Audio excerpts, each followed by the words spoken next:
5 seconds. Start. மாண்புமிகு பேரவை தலைவர் அவர்களே, இன்று நடைபெறுகிற விவாதம் மின்சார வாரியத்தின் நிதிநிலை அறிக்கை மீதானதாகும்.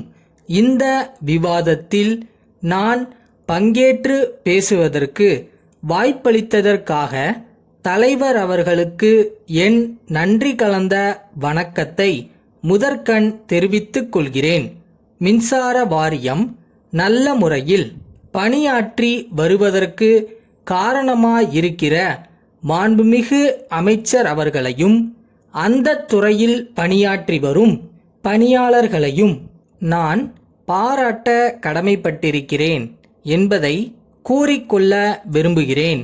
ஏராளமான விவசாய கிணறுகளுக்கும் மின்சார இணைப்பு அளித்திருப்பதோடு எல்லா கிராமங்களுக்கும் மின்சார வசதி அளித்திருப்பது மிகவும் பாராட்டுக்குரிய சாதனையாகும் என்று கூறிக்கொள்ள ஆசைப்படுகிறேன். மின்சார இணைப்பு இல்லாத கிராமமே இல்லை என்கிற அளவிற்கு மின்சார விநியோகத்தை விரிவுபடுத்துகிற அதே நேரத்தில் தெரு விளக்குகளுக்கு செலவாகிற மின்சாரத்திற்கு ஊராட்சி, நகராட்சி போன்ற உள்ளாட்சி அமைப்புகளால் கட்டணத்தை கட்ட முடியாமல் போய்விடுகிறது என்பதை மனதிற்கொண்டு உள்ளாட்சிகளுக்கு சேர வேண்டிய அரசு நிதிகளிலிருந்து நேரடியாக மின் கட்டணத்தை கழித்து கொள்ளும் முறையை அரசு பின்பற்றுகிறது. இது ஒரு வகையில் உள்ளாட்சி மன்றங்களின் பொறுப்பை குறைத்தாலும் அவைகளுக்கு கிடைத்து கொண்டிருந்த அரசு நிதி ஆதாரத்தை குறைத்து விடுவதால் உள்ளாட்சி மன்றங்கள் நிதி பற்றாக்குறையால் தத்தளிக்க நேரிடுவதாக குறை கூறப்படுகிற நிலைமை ஏற்படுவதை மறுக்க முடியாது. நான் சொல்லிக்கொள்ள விரும்புவதெல்லாம் இது ஒன்றுதான்.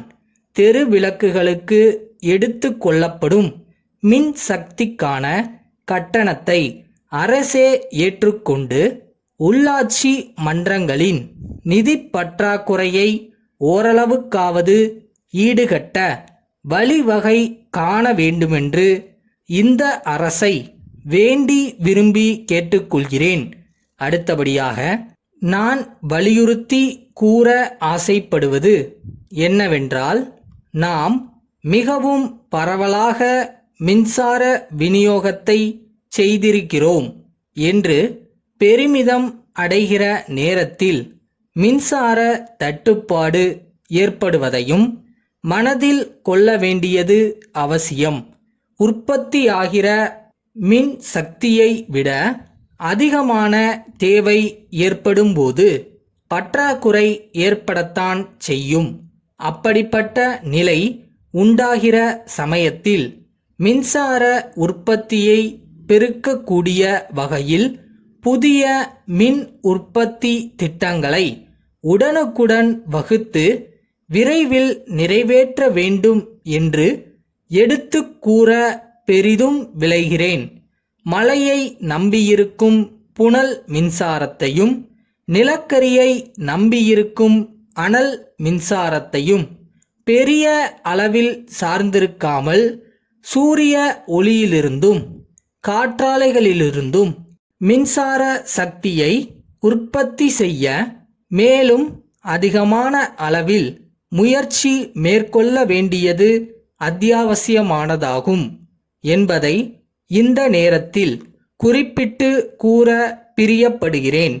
இதனால் ஏற்படுகிற நிதிச்சுமையை காட்டிலும் மின் பற்றாக்குறையால் ஏற்படுகிற கஷ்ட நஷ்டம் அதிகம் என்பதை மறக்கக்கூடாதென்று சொல்லிக்கொள்ள விரும்புகிறேன். இந்த விவாதத்தில் பேச வாய்ப்பு அளித்ததற்கு மிக்க நன்றி. மதுரை வட்டாட்சியர் மதுரை மாவட்ட ஆட்சியருக்கு எழுதிய கடிதம். ஐயா, தாங்கள் கேட்டுள்ள விவரங்களுக்கு எனது அறிக்கையை அனுப்புவதில் நேர்ந்த காலதாமதத்திற்கு வருந்துகிறேன். இடையில் தேர்தல் பணிகள் வந்துவிட்டதால் தேவையான தகவல்களை பெற இயலாமல் போனதுதான் தாமதத்திற்கான காரணம். குறிப்பிட்ட பகுதியில் சற்றேறக்குறைய 100 குடும்பத்தினர் பல ஆண்டு காலமாக குடியிருந்து வருகிறார்கள்.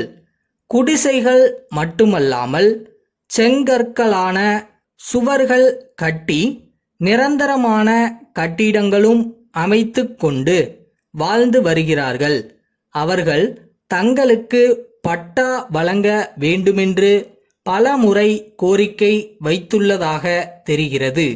தங்கள் கட்டிடங்களுக்கு மின் இணைப்பும் பெற்று இருக்கிறார்கள். உணவு வழங்கல் துறை வழங்கும் உணவு பங்கீட்டு அட்டையும் பெற்றிருக்கிறார்கள். அரசு புறம்போக்கு நிலம் என்பதாலும் வேறு எந்த உபயோகத்திற்கும் இந்த நிலம் தேவை இருக்காது என்பதாலும் அவர்களுக்கு பட்டா வழங்குவதற்கான ஆணை கோரி அரசுக்கு தேவையான கருத்துரு அனுப்பலாம். அரசிடமிருந்து ஆணை பெறப்பட்ட பின்னர் பட்டா வழங்குவதில் சிக்கல் எதுவும் ஏற்படாது என நான் உறுதியாக கூறுகின்றேன். தங்கள் நம்பிக்கையுள்ள